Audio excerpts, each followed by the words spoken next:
మనము ప్రకటన గ్రంథంలోని అంశాలను ధ్యానం చేసుకుంటూ వస్తున్నాం. గత కొన్ని వారాల నుంచి మనం సంఘాల గురించి నేర్చుకున్న తర్వాత 4వ అధ్యాయాన్ని మొదలుపెట్టుకున్నాం.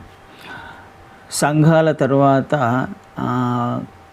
యోహాను గారిని పైకి ఎక్కి రమ్ము అన్నప్పుడు అక్కడ సంఘము ఎత్తబడుతుంది అనే చాలామంది అనుకుంటారు అనే విషయాన్ని, డిఫరెంట్ డాక్ట్రిన్స్ దాని మీద ఉన్నాయి. కాబట్టి ఎవరు ఏది నమ్మినా ఏది నమ్మకపోయినా ప్రభువైన క్రీస్తు వారు రెండవసారి వస్తున్నారు అన్నది మాత్రమే సత్యం. కాబట్టి సిద్ధాంతాలను బేస్ చేసుకొని మనము జ్ఞానమును సంపాదించుకోవడం వలన ప్రయోజనం లేదు. కానీ క్రీస్తు వారు వస్తున్నారు అన్నది నమ్మి మనల్ని మనం సిద్ధపరచుకోవాలి అని 4వ అధ్యాయం మొదలుపెట్టినప్పుడు కొన్ని విషయాలను జనరల్గా కొన్ని విషయాలను మాట్లాడుకున్నాం కదండి. సో ఈ విషయాలను నేర్చుకుంటూ ప్రకటన గ్రంథంలో చాలా అంటే డిఫరెంట్, ఒక్కొక్కరికి అర్థమైనట్టుగా కొంతమంది చెప్తూ ఉంటారు. కాబట్టి అది సహజంగా వెంటనే అర్థం కాదు. కాబట్టి ఒక్కొక్కరు ఒక రకంగా చెప్పినప్పటికీ వాటి విషయం మీద మీరు దృష్టి ఉంచకుండా ప్రకటన గ్రంథము నెరవేర్పు దిశగా వెళ్తుంది అని మాత్రం గ్రహించాలి. ప్రకటన గ్రంథంలో రాయబడిన ప్రతి మాట సత్యమే. అయితే ఎప్పుడు ఏది జరుగుతుంది అన్నది ప్రాముఖ్యం కాదు. కానీ క్రీస్తు వారు వస్తున్నారు, రెండవ రాకడ అన్నది సత్యము.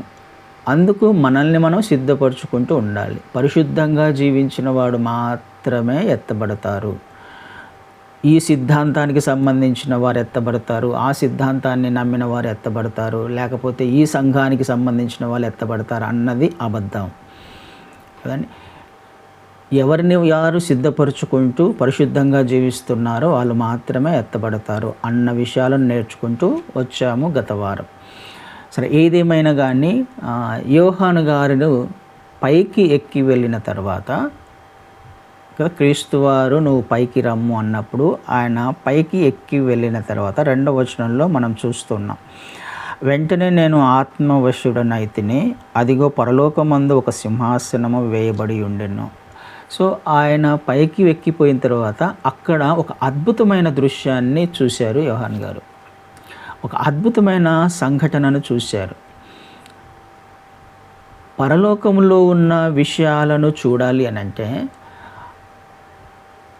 పరలోకంలో ఆ సింహాసనము మీద ఆసీనుడై ఉన్న మహిమ ప్రభావముతో ఆసీనుడై ఉన్న క్రీస్తు వారిని ఎప్పుడు చూడగలిగారు యోహాను గారు అని అంటే పైకి ఎక్కిపోయిన తర్వాత, పరలోకానికి వెళ్ళిన తర్వాత.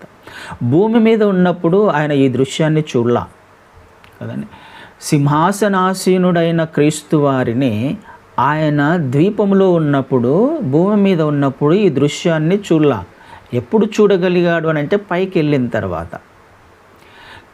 భూమి మీద ఉన్నప్పుడు ఏ దృశ్యాన్ని చూశాడు? ఆయన సంఘముల మధ్య సంచరించే క్రీస్తు వారిని చూశారు కదండి. సంఘముల మధ్య సంచరించే క్రీస్తు వారిని చూశారు. మనం 3 అధ్యాయాల వరకు ఆ విషయాలు నేర్చుకున్నాం. ఇప్పుడు ఎక్కిపోయిన తర్వాత కనిపిస్తున్న దృశ్యము ఏంటి అని అంటే పరలోకంలో సింహాసనాసీనుడైన మహిమ ఘనత ప్రభావముతో పరిశుద్ధుడు పరిశుద్ధుడు పరిశుద్ధుడని కొనియాడబడుతున్న క్రీస్తు వారిని ఆయన చూశారు. అంటే మనకు ఏమర్థం అవ్వాలి? పరలోక సంబంధమైన విషయాలు చూడాలి అని అన్నప్పుడు పరలోకము సంబంధమైన విషయాల మీద దృష్టి ఉంచాలి అని అనుకున్నప్పుడు భూలోక సంబంధమైన దృష్టితో దానిని చూడలేము. భూ సంబంధమైన విషయాల మీద మనము ధ్యాస ఉంచినప్పుడు, మన ఫోకస్ ఉన్నప్పుడు పరసంబంధమైన విషయాల మీద దృష్టి ఉండదు కదండి. పరలోక సంబంధమైన విషయాలను నువ్వు చూడాలి అని అనుకుంటే ఖచ్చితంగా నీవు ఈ భూ సంబంధమైన విషయాలతో డిస్కనెక్ట్ అవ్వాలి. ఇది డిస్కనెక్ట్ అవ్వకుండా, వీటిని విడిచిపెట్టుకోకుండా పరసంబంధమైన విషయాలను ఎట్టి పరిస్థితులలో చూడలేవు, అర్థం కావు.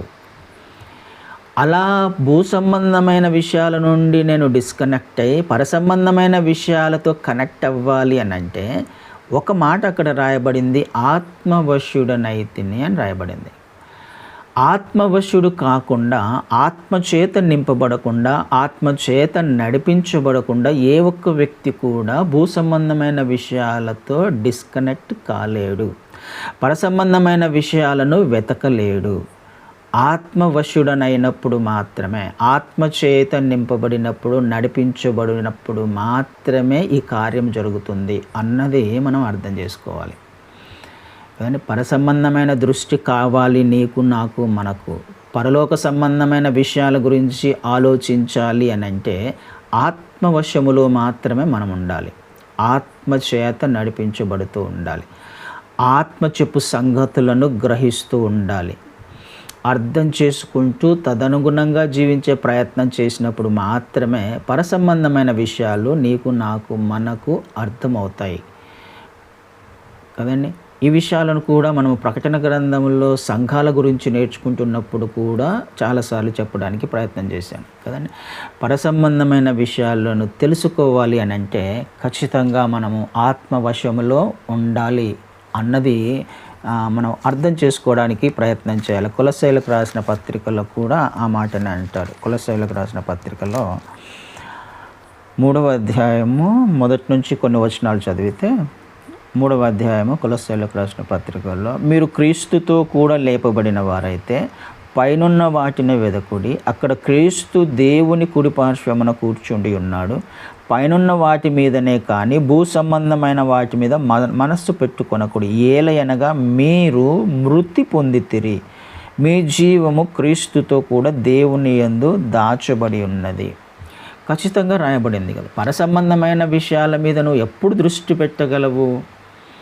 ఒకవేళ కండిషన్ ఉంది అక్కడ, మీరు క్రీస్తుతో కూడా లేపబడిన వారైతే, కండిషన్ లేపబడిన వారైతే, క్రీస్తుతో కూడా లేపబడిన వారైతే. లేపబడాలి అని అంటే, క్రీస్తుతో కూడా లేపబడాలి అని అంటే ఇంకొక కండిషన్ ఉంది అక్కడ, మీరు మృతి పొందితిరి అని రాయబడింది. మృతి పొందకుండా క్రీస్తుతో పాటుగా లేపబడలేం. మృతి పొందాము అని అంటే అర్థం ఏంటి? చనిపోయాము అని అంటే అర్థం ఏంటి? ఈ భూమి మీద మనం పాతిపెట్టబడ్డాము అనేగా అర్థం. చనిపోయాము అని అంటే, మృతి పొందాము అని అంటే పాతిపెట్టబడినప్పుడు భూ సంబంధమైన విషయాలతో సంబంధం ఏముంది మనకి కదండి. పాతిపెట్టబడిన వాడికి భూ సంబంధమైన విషయాలతో సంబంధం లేదు. భూ సంబంధమైన విషయాలను ఎవరు అలక్ష్యము చేయగలరు, ఎవరు భూ సంబంధమైన విషయాలతో డిస్కనెక్ట్ అవ్వగలడు అని అంటే చనిపోయిన వాడే. చనిపోయిన వాడు మాత్రమే వాటితో డిస్కనెక్ట్ అయ్యి క్రీస్తుతో లేపబడిన వాడుగా ఉంటాడు కదండి. క్రీస్తు యందు విశ్వాసం ఉంచాము అని అంటే నువ్వు, నేను, మనము కదండి. మనము ఆయన యందు విశ్వాసం ఉంచి సొంత రక్షకుడిగా అంగీకరించబడి పాతిపెట్టబడిన అనుభవంలోకి వెళ్ళాము అని అంటే బ్యాప్టిజం తీసుకున్నాము అని అంటే, బ్యాప్టిజం అంటేనే పాతిపెట్టబడిన అనుభవం, చనిపోయే అనుభవం. భూ సంబంధమైన విషయాల గురించి చనిపోయి ఉన్నాము అని అర్థం కదండి. చనిపోయినాము కాబట్టి భూ సంబంధమైన విషయాలతో కనెక్ట్ అవ్వకూడదు, దానిని పట్టుకొని వేలాడకూడదు, దాని వరకు వాటిని మన హృదయంలో నింపుకోకూడదు. అలా ఎంతవరకు అయితే మనము భూ సంబంధమైన విషయాలతో కనెక్ట్ అయి ఉంటామో పరసంబంధమైన విషయాలు అర్థం కావు. లేపబడ్డారా లేదా? మీరు క్రీస్తుతో లేపబడ్డారా లేదా? లేపబడితే ఇది జరుగుతుంది. లేపబడిన వారైతే పైనున్న వాటిని వెతుకుతాం కానీ క్రీస్తుతో లేపబడినట్లయితే పైనున్న వాటిని వెతుకుతాం. లేపబడి ఉండాలంటే చనిపోయి ఉండాలి. చనిపోయిన వాళ్ళు మాత్రమే లేపబడతారు. వాళ్ళు మాత్రమే పరసంబంధమైన పై వాటిని వెతకగలరు కదండి. అది మనం అర్థం చేసుకోవడానికి ప్రయత్నం చేయాలి. పైనున్న వాటిని వెతకాలి అని అంటే నేను క్రింద ఉన్న వాటిని మర్చిపోవాలి, లేకపోతే డిస్కనెక్ట్ అవ్వాలి. అవి నా జీవితంలోకి రాకూడదు. ఎందుకు? నేను ఆయనతో పాటుగా లేపబడ్డాను కాబట్టి. మన జీవము క్రీస్తుతో కూడా ఉంది, ఆయనలో దాచబడి ఉంది కాబట్టి అప్పుడు మాత్రమే ఈ విషయం నాకు అర్థమైనప్పుడు మాత్రమే నేను పైన వాటిని వెతుకుతాను. ఆత్మవశ్యుడైన యోహాను గారు పైన సింహాసనాసీనుడై ఉన్న క్రీస్తు వారిని చూడగలిగారు. ఎప్పుడు? భూమితో డిస్కనెక్ట్ అయినప్పుడు కదండి. పైకి ఎక్కిపోయిన తర్వాత ఇదే విషయము మన జీవితంలో కూడా జరగాలి అని దాని యొక్క ముఖ్య ఉద్దేశము. లేకపోతే చాలా చాలా కలవరపాటు ఉంటుంది, లేకపోతే భయం ఉంటుంది. ఎందుకు? అనేక పరిస్థితులు రాబోతున్నాయి. ఆ విషయాన్ని కూడా మనకి ఇక లూకా సువార్తలో జరిగే సంఘటనల గురించి అప్పుడు మీ తలలు పైకెత్తుకొనుడి అనే మాటను చూస్తాము. లూకా సువార్త 21వ అధ్యాయంలో 28వ వచనాన్ని చదువుతాను. లూకా సువార్త 21:28. ఇవి జరగనారంభించినప్పుడు మీరు ధైర్యము తెచ్చుకొని మీ తలలెత్తుకొనుడి, మీ విడుదల సమీపించి ఉన్నదని. అంటే పైన మీరు అక్కడ ఎప్పుడు వస్తుంది అని అడుగుతున్నప్పుడు శిష్యులు అన్నీ చెప్పుకుంటూ వస్తారు. అవన్నీ చెప్పుకుంటూ వస్తున్నప్పుడు మీరు ధైర్యం చెడిపోతారు. 26వ వచనంలో ఆకాశమందల శక్తులు కదిలింపబడును కనుక లోకము మీదికి రాబోచున్న వాటి విషయమై భయము కలిగి మనుషులు ఎదురు చూచుచు ధైర్యము చెడి కూలుదురు. అదండి, ధైర్యము చెడిపోతుంది, కలవరపాటు వస్తుంది. ఎప్పుడు కలవరపడతాం? ఎప్పుడు ధైర్యం చెడిపోతాం? ఎప్పుడు భయం వేస్తుంది నాకు? ఏమైపోతుందో అనే దిగులు ఎప్పుడు వేస్తుంది నాకు? నేను భూమితో ఈ లోకానుసారమైన జీవితానితో కనెక్ట్ అయి ఉన్నప్పుడు, ఎక్కువగా నాకు వీటి మీద ఆసక్తి ఉన్నప్పుడు, భూ సంబంధమైన విషయాలతో నేను కనెక్ట్ అయి ఉన్నప్పుడు భయం వేస్తుంది కదండి. ధైర్యం చెడిపోతుంది, కలవరపాటు జీవితం గురించి. అయితే ఎప్పుడైతే మనము చనిపోయి ఉన్నామని ఆలోచన వస్తుందో, తలలెత్తుకోగలమో, మనము పైనున్న వాటి విషయాల పట్ల శ్రద్ధ చూపించగలమో, ఇక్కడ ఏం జరిగినా కానీ, ఏ సమస్య వచ్చినా, రానున్న దినాలలో జరిగే ప్రతి పరిస్థితిని కూడా మనం ధైర్యంగా ఫేస్ చేయడానికి అవకాశం ఉంటుంది. అదండి, ఆ విషయాన్నే మనం ఇప్పటి నుంచే ప్రాక్టీస్ చేయడానికి ప్రయత్నం చేయాలి. ఎంతవరకు వీలైతే అంతవరకు, సాధ్యమైనంతగా భూ సంబంధమైన విషయాలతో డిస్కనెక్ట్ అవుతూ ఉండాలి. దానిని హృదయములోకి తీసుకోకూడదు. వాటిని పొసెస్ చేసుకోకూడదు. నాకున్న స్థితిని బట్టి, నాకున్న ఉద్యోగాన్ని బట్టి, లేకపోతే నాకున్న ధనాన్ని బట్టి, దేనిని బట్టి మనం అతిశయపడుతున్నామో అది హృదయంలో పెట్టుకున్నంత వరకు మన జీవితము క్రీస్తు వారిని వెంబడించలేదు, లేకపోతే పైనున్న వాటిని వెతకలేదు. ఆ యవనస్తుడు చేసిన పని అదే కదా. చిన్నబుచ్చుకొని వెళ్ళిపోయాడు. అధికారం ఉంది, ధనం ఉంది, యవన కాలం ఉంది, అన్నీ ఉన్నప్పటికీ కూడా సాటిస్ఫాక్షన్ లేదు. కానీ విడిచిపెట్టుకోలేకపోయాడు కదండి. విడిచిపెట్టుకోలేక నిత్యత్వాన్ని మిస్ చేసుకున్నాడు. మన పరిస్థితి కూడా అలాగే ఉండే అవకాశం ఉంది కదండి. ఉద్యోగాన్ని బట్టి ఆ యవనస్తుడు అతిశయపడ్డాడు, ధనాన్ని బట్టి అతిశయపడ్డాడు. కానీ ధనము, యవనస్తము, లేకపోతే అధికారము, ఉద్యోగము సాటిస్ఫాక్షన్ లేదు అని తెలుసు ఆ వ్యక్తికి. కానీ హృదయంలో ఉంది కదా, కనెక్ట్ అయి ఉన్నాడు, దాన్ని విడిచిపెట్టుకోవడానికి ఇష్టపడలేకపోయాడు. అందుకనే క్రీస్తు వారిని విడిచిపెట్టి ముఖం చిన్నబుచ్చుకొని వెళ్ళిపోయాడు. ధైర్యం చెడిపోతుంది ఆ సమయం వచ్చినప్పుడు. ఆయన రాకడ వస్తున్నప్పుడు జరిగే సంఘటనలను చూసినప్పుడు ధైర్యం చెడిపోతుంది కదండి. బలహీనపడిపోతాం, కలవరపడతాం. ఏమైపోతుందో, ఏమవుతామో, ఏం జరుగుతుందో. అయితే ఇవన్నీ భూమితో నువ్వు కనెక్ట్ అయి ఉన్నప్పుడే, భూ సంబంధమైన లేకపోతే లోకానుసారమైన జీవితం జీవిస్తున్నప్పుడు మాత్రమే ఇది జరుగుతుంది. కాబట్టి ఆత్మవశములోకి వెళ్ళడానికి ప్రయత్నం చేద్దాం. అప్పుడు పర సంబంధమైన విషయాల మీద శ్రద్ధ ఉంటుంది. ఆలోచన చేయడానికి ప్రయత్నం చేద్దాం. తర్వాత మాట్లాడుతున్న మాట, సింహాసనం వేయబడి ఉండెను, ఆ సింహాసనమందు ఒకడు ఆసీనుడై ఉండెను. ఆసీనుడైన వాడు దృష్టికి సూర్యకాంత పద్మరాగములను పోలినవాడు, మరకతము వలె ప్రకాశించు ఇంద్రధనస్సు సింహాసనమును ఆవరించి ఉండెను.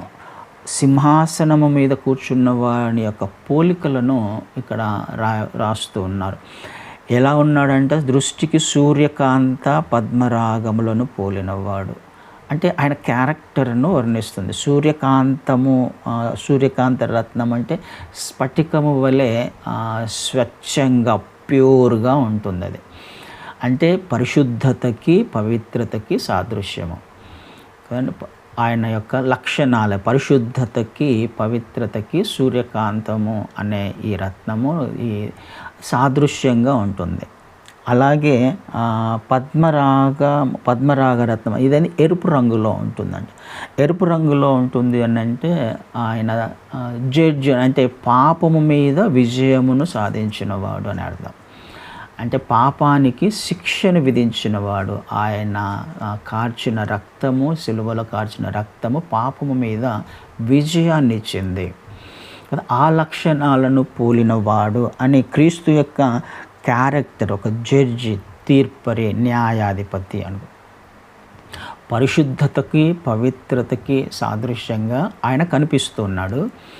అదేవిధంగా పాపము మీద విజయాన్ని సాధించిన వాడి వలె యోహాను గారికి కనిపించారు క్రీస్తు వారి సింహాసనం మీద ఉన్న ఆసీనుడైన వాడు.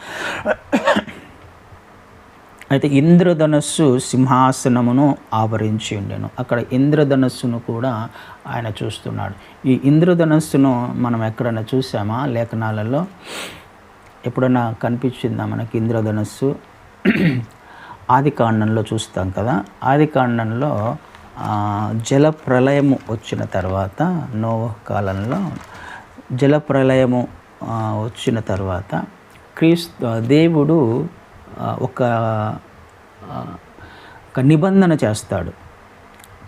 9వ అధ్యాయం, ఆదికాండము 9వ అధ్యాయంలో ఆయనతో ఒక నిబంధన చేస్తాడు. అది మనకి ఆదికాండం 9వ అధ్యాయము 11వ వచనాన్ని చదువుతాను నేను. ఆదికాండము 9వ అధ్యాయం 11వ వచనంలో, నేను మీతో నా నిబంధన స్థిరపరచుదును, సమస్త శరీరులు ప్రవాహ జలము వలన ఇకను లయపరచబడరు, భూమిని నాశనము చేయుటకు ఇకను జల ప్రవాహము కలగదని పలికెను. మరియు దేవుడు నాకును మీకును మీతో కూడానున్న సమస్త జీవరాశులకును మధ్య నేను తరతరములకు ఏర్పరచుచున్న నిబంధనకు గురుతు ఇదే, మేఘములో నా ధనస్సును ఉంచి తిని అది నాకును భూమికిని మధ్య నిబంధనకు గుర్తుగా ఉండును. ఒక ధనస్సును చూస్తున్నాం కదా, ఇంద్రధనస్సును చూస్తున్నాం. ఎప్పుడైతే ఆయన జల ప్రవాహముతో సమస్తాన్ని నాశనం చేసేసాడో, చేసిన తర్వాత నోవహు కుటుంబాన్ని రక్షించిన తర్వాత ఆయనకు ఒక బాధ వేసింది అనుకుందాం. అంటే ఇక మీదట నేను నరులను శిక్షించను అని తన మీద తానే ఒక నిర్ణయం తీసుకుంటాడు. ఇక నేను వాళ్ళని శిక్షించను, జల ప్రళయము ద్వారా మనిషిని నేను నాశనం చేయను, వాళ్ళను శిక్షించను అని తానే ఒక నిర్ణయం తీసుకుంటాడు. అయితే ఆ నిర్ణయానికి ఆయన ఒక నిబంధనకు గుర్తుగా, వాళ్ళతో చేసిన ఈ నిబంధనకు గుర్తుగా ఇంద్రధనస్సును మనం చూస్తున్నాం అక్కడ కదండి. ఆ ఇంద్రధనస్సును మనం చూస్తున్నాం. ఈ ఇంద్రధనస్సు ఆయన సింహాసనము మీద కనిపిస్తుంది. అంటే అర్థం ఏంటి? ఎందుకు శిక్షించాడు యాక్చువల్గా మనిషిని? ఆయన తప్పు చేశారు కాబట్టి కదండి, పాపం చేశారు, వ్యతిరేకంగా జీవించారు, దేవుడు అంటే లెక్కలేనితనంగా జీవించారు, ఎవడు కూడా పట్టించుకోవాలా, ఇష్టం వచ్చినట్టుగా బ్రతికారు. ఎందుకు మనిషిని చేశానా? వాడు హృదయము చిన్నప్పటి నుంచి చెడ్డదిగా చూశాడు. ఘోరమైన హృదయ స్థితిని దేవుడు మనిషిలో చూడడం వలన కానీ ఎందుకు చేశానా అని ఆయన అనుకొని మనిషిని నాశనం చేశాడు. ఇప్పుడు దేవుడు ఎందుకు ఈ నిబంధన తీసుకున్నాడు, ఈ గుర్తును పెట్టుకున్నాడు అని అంటే దానికి సాదృశ్యం ఏంటి? ఆ సింహాసనం మీద కనపడిన ఇంద్రధనుస్సు ఏంటి అని అంటే, నేను మనిషిని ఇక నాశనము చేయను జల ప్రవాహము వలన. అంటే మనిషి తప్పు చేసినా, పొరపాటు చేస్తున్నా ఇక వారిని జల ప్రవాహము ద్వారా నేను శిక్షించను అని అంటే ఆయన కృపకు సాదృశ్యంగా ఉంది. అర్హత లేని వాళ్ళము మనము శిక్షకు మాత్రమే పాత్రులము కదండి. మన ఆలోచన, మన క్రియ, తలంపు, మన జీవితము ఉదయం లేచినప్పటి నుంచి రాత్రి పడుకునేంత వరకు గమనిస్తే శిక్షకు మాత్రమే పాత్రులము. ఏదో ఒక చోట, ఏదో ఒక సందర్భంలో తప్పిపోతూనే ఉంటాం. అది ఒకరోజు తీసుకుంటేనే, కానీ ఎన్ని సంవత్సరాలు మన జీవితాన్ని ఆలోచన చేస్తే అలా ప్రతి మనిషి జీవితంలో కూడా తప్పులు చేస్తూనే ఉన్నారు కదండి. భూమి పాపము చేత నింపబడుతూనే ఉంది. అయితే ఆయన తీసుకున్న నిర్ణయం వలన, నిబంధన ఆయన సింహాసనము మీద ఉండడం వలన, ఆ గురుతు వలన ఆయన కృప రక్షిస్తుంది. మనిషికి శిక్ష వేయకుండా సమయాన్నిస్తూ మారతారేమో ఒక సమయాన్ని ఇస్తున్నట్టుగా అది ఒక కృపకు సాదృశ్యంగా ఉంది. దేవుని కృపకు సాదృశ్యంగా ఇంద్రధనస్సును మనం చూస్తాం కదండి. క్రీస్తు వారు ఈ లోకంలోకి ఎందుకు వచ్చారు అని అంటే కృపా సత్యములు ఆయన తీసుకొని వచ్చాడు అని యోహాను సువార్తలో చూస్తాం కదండి. ఆయన కృపను తీసుకొని వచ్చాడు ఈ లోకంలో. అర్హత లేని వారికి ఆయన అర్హతను కలుగజేశాడు కదా. ఆయన కృపకు సాదృశ్యంగా ఈ ఇంద్రధనస్సును మనం అక్కడ చూస్తాం. అందుకనే ఆయన సింహాసనానికి ఒక పేరుంది. ఏం పేరుంది దానికి? సింహాసనానికి కృపాసనము అంటాం. ఆయన సింహాసనానికి కృపాసనము అనే పేరును ఉన్నట్టుగా మనకి హెబ్రీలకు రాసిన పత్రికలో చూస్తాం. హెబ్రీలకు రాసిన పత్రిక 4వ అధ్యాయంలో 16వ వచనాన్ని చదువుతాను. 4వ అధ్యాయం 16వ వచనంలో, కనుక మనము కనికరింపబడి సమయోచితమైన సహాయము కొరకు కృప పొందునట్లు ధైర్యముతో కృపాసనమునొద్దకు చేరుదము. ధైర్యముతో కృపాసనమునకు కనికరించబడి. కనికరము ఎప్పుడు కావాలి మనకు? తప్పు చేసిన తర్వాత కదా. తప్పు చేసాం, పొరపాటు చేసాం. ఇప్పుడు ఈ పొరపాటుకి శిక్ష పడాల్సిందే. కానీ కనికరింపబడిన వాళ్ళం మనం కదండి. కనికరింపబడి అయ్యా అని ఆయన కృప కొరకు ఆయన పాద సన్నిధికి మోకరించినప్పుడు, లేకపోతే ఆయన కృపాసనం వద్దకు వెళ్ళినప్పుడు కృప దొరుకుతుంది. అక్కడ మనకి కృప దొరుకుతుంది కదా. ధైర్యంగా వెళ్ళొచ్చు అని అంటున్నాడు అక్కడ. మనం ధైర్యంగా వెళ్ళొచ్చు. ఎవరు ధైర్యంగా వెళ్ళగలరు? సరి చేసుకోవడానికి ఇష్టపడిన వాళ్ళు వెళ్తారు. మళ్ళీ తప్పులు చేస్తున్న వాళ్ళు కాదు కదండి.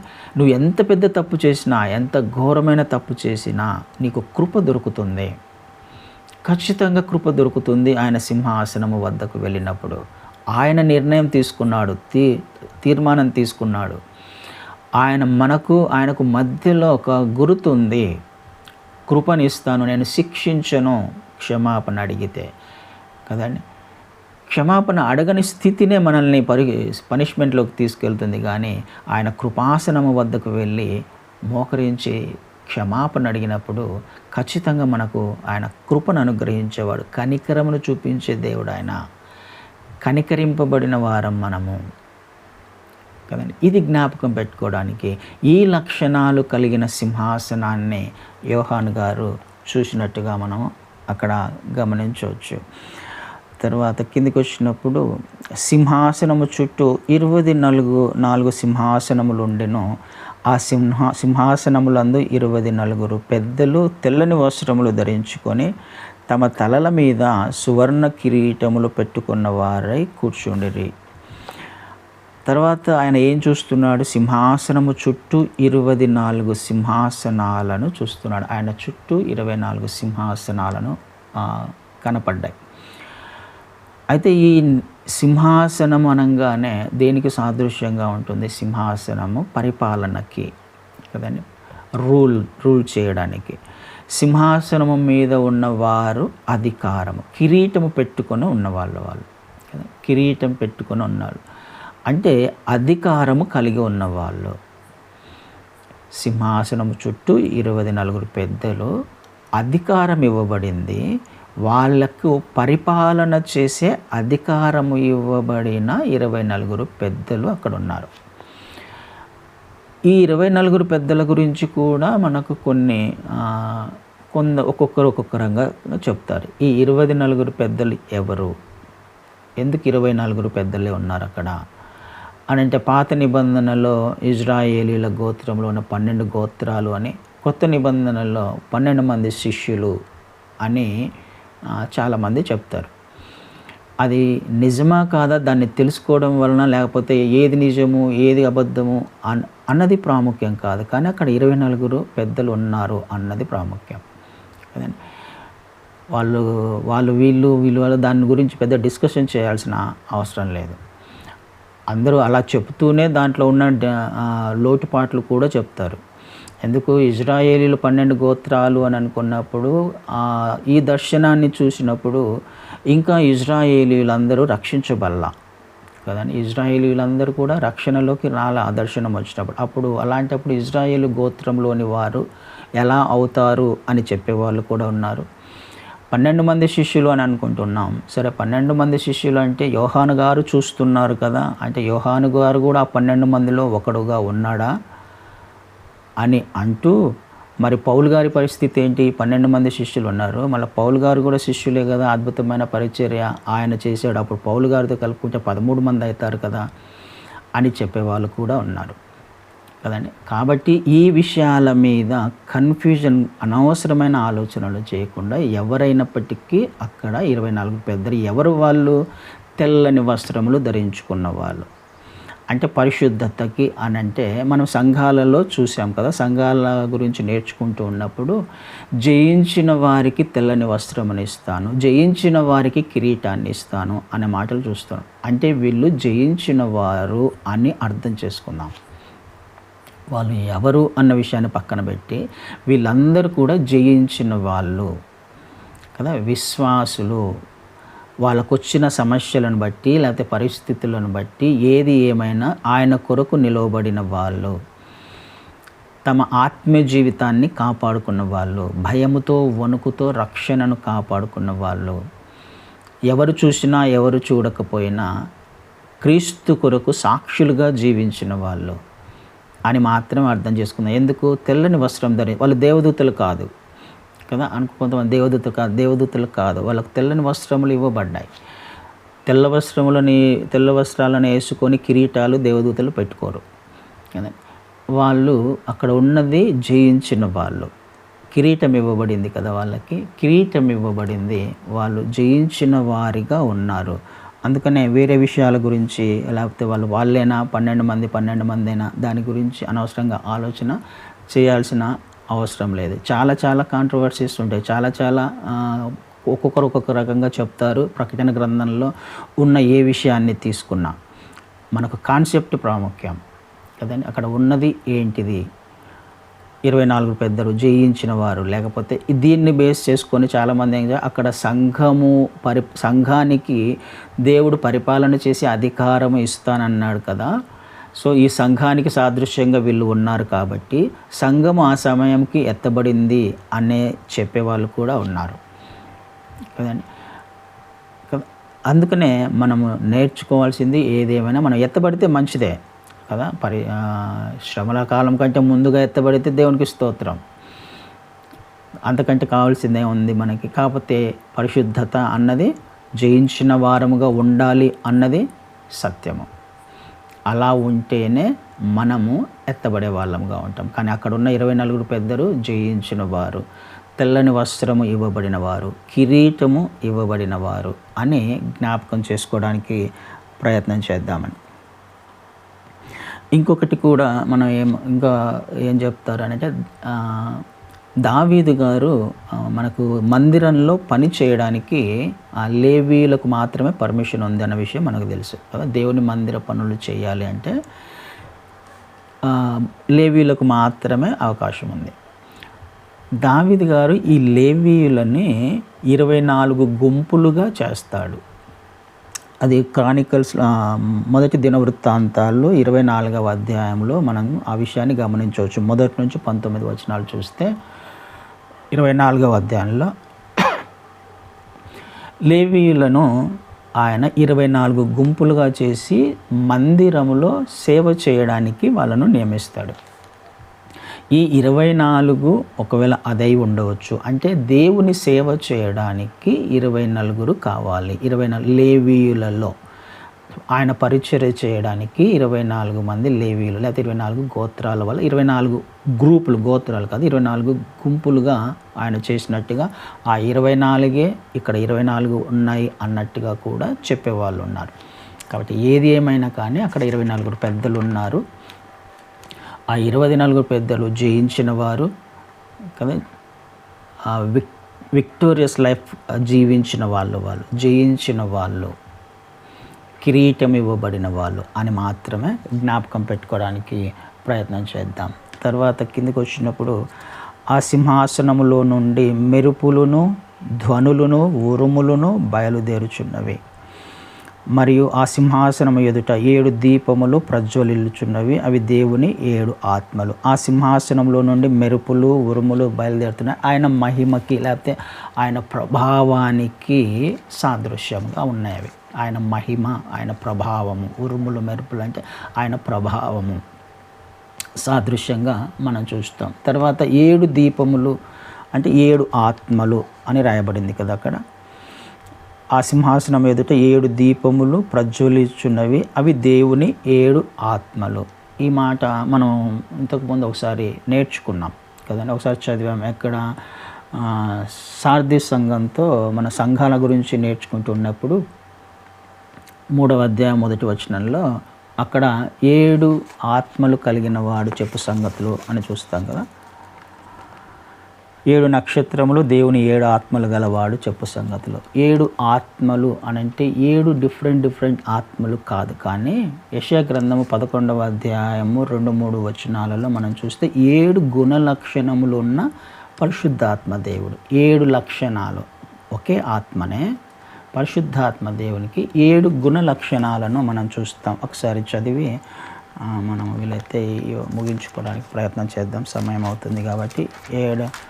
11వ అధ్యాయము 2వ వచనంలో యెహోవా ఆత్మ జ్ఞాన వివేకములకు ఆధారమగు ఆత్మ, ఆలోచన బలములకు ఆధారమగు ఆత్మ, తెలివిని యెహోవా ఎడల భయభక్తులను పుట్టించు ఆత్మ అతని మీద నిలిచి. ఈ 7 ఆత్మలు యెహోవా ఆత్మ, జ్ఞాన ఆత్మ, వివేకము ఆత్మ, ఆలోచన ఇచ్చే ఆత్మ, బలం ఇచ్చే ఆత్మ, భయభక్తులను పుట్టించు ఆత్మ. అంటే ఒక్కొక్కటి మనం దాన్ని సపరేట్ చేసి తీసుకుంటే 7 ఆత్మలు మనకు అక్కడ కనిపిస్తాయి. అంటే ఒకే ఆత్మ 7 లక్షణాలను 7 గుణగణాలను పోలిన ఆత్మ. ఇవి 7 ఆత్మలు ఆయన ఎదురుగా ఉన్నట్టుగా మనం చూస్తున్నాం కదండి. ఇవి 7 ఆత్మలు. ఈ దృశ్యమంతా యోహాను గారు పరలోకముకి ఎక్కి వెళ్ళిన తర్వాత కనిపించిన దృశ్యము. కింద తర్వాత వచనాలు ఉన్నాయి, అవి ఆల్రెడీ మళ్ళీ నేర్చుకో సమయం లేదు కాబట్టి దేవుని చిత్తం అయితే వచ్చే వారం నేర్చుకోవడానికి ప్రయత్నం చేద్దాం. ఈ దృశ్యాన్ని ఆయన పరలోకంలో చూశాడు, ఆత్మవశుడై ఉన్నప్పుడు చూశాడు. ఆత్మచేత నింపబడినప్పుడు మనము పై వాటిని వెతకాలంటే ఆత్మవశములోకి మనం వెళ్ళాలి, ఆత్మచేత నడిపించబడాలి, భూమితో డిస్కనెక్ట్ అవ్వాలి. అప్పుడు మాత్రమే మనము పరసంబంధమైన విషయాలను వెతికే అవకాశం ఉంది. ఆ జయించేవారిగా మనము కూడా జయించేవారిగా ఉండడానికి అవకాశం ఉంది. ఆమేన్. అట్టి కృప దేవుడు మనందరికీ అనుగ్రహించును గాక.